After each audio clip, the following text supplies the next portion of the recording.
Safety Toolbox Talk number 198. Why accidents occur. Every accident is caused by a breakdown in one of four areas: the worker, the tools used, the materials used, or the methods used.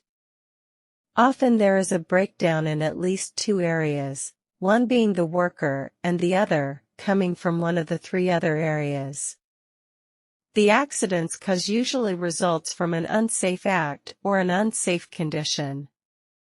Unsafe unloading, placing, or mixing materials. Assuming an unsafe position or posture. Working on moving equipment.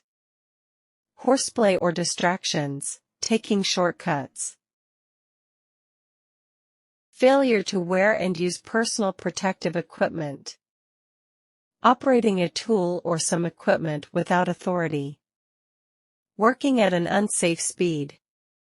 Using unsafe or defective equipment or using equipment in an unsafe manner. Disconnecting safety devices. Thank you.